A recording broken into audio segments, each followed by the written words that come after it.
और मैं जानता हूं मीडिया के साथी इस बात पे जरूर ध्यान करें मेरी।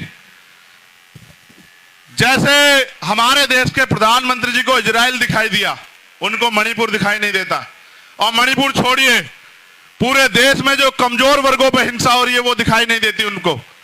सरकारी कर्मचारी बड़ा आंदोलन कर रहे थे दिल्ली में कि हमें पेंशन दो, नौजवान सड़कों पे है, रोजगार नहीं है, महंगाई बेरोजगारी ने कमर तोड़ दी है, कोई कहने वाला नहीं है। और आज सरकार कह रही है कि हम इजराइल के साथ।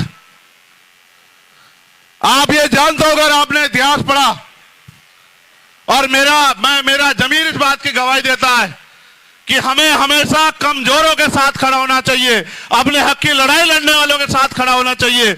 आप इतिहास उठा के देखो, अगर आप ये बात जानने का प्रयास करोगे इजराइल और फिलिस्तीन को, तो आपको पता लगेगा कि जिस तरह हमारे देश में हम लोग, इस देश के मूल निवासी, दलित, पिछड़े, आदिवासी और जो धार्मिक अल्पसंख्यक लोग हैं, वो जो बेबस लाचार हो रहे हैं अपने देश में वोट होते हुए भी, इसी तरह से इजराइल ने फिलिस्तीन की जमीन पे कब्जा किया और फिलिस्तीन के लाखों लोगों को बंदी बनाया और फिलिस्तीन को अपने देश में वहां के लोगों को मरने के लिए मजबूर किया।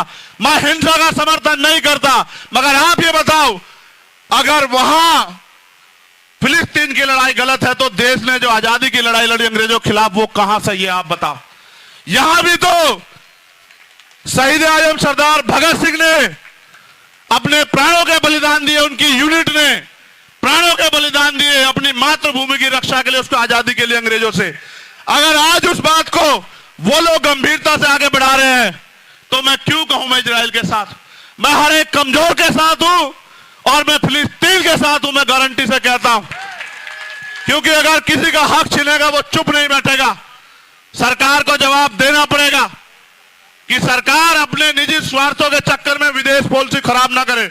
आप अटल जी का बयान सुनना, अटल जी फिलिस्तीन के साथ थे, नेहरू जी फिलिस्तीन के साथ थे, इंदिरा गांधी फिलिस्तीन के साथ थी, और आज की सरकार इजराइल से वो उनकी जांच एजेंसी है जिससे हमारे नेताओं के अकाउंट खंगलवाने हैं, उनके फोनों में क्या ये दिखवाना है, उनकी इंक्वायरी करवानी है। अपने निजी संबंधों को बचाए रखने के लिए अपने देश की फॉरेन पॉलिसी खराब कर रहे हो। चाइना का मुकाबला करो अगर तुम में दम है प्रधानमंत्री जी, हम आपके साथ खड़े हैं। चलो चाइना की तरफ आगे बढ़ो, चलो कूच करो, हम देखेंगे आप में कितना दम है। आज से पहले गोली हम खाएंगे, ये देश हमारा है, इस मुल्क के लिए शहादत हम सहेंगे। लेकिन अगर आप देश से गद्दारी करोगे तो ये होने नहीं देंगे, हम इस बात को याद रखना। पूरी भीम आर्मी, पूरी आज समाज पार्टी शोषितों, वंचितों, मजलूमों के साथ खड़ी है। और आप इतिहास जानते हैं,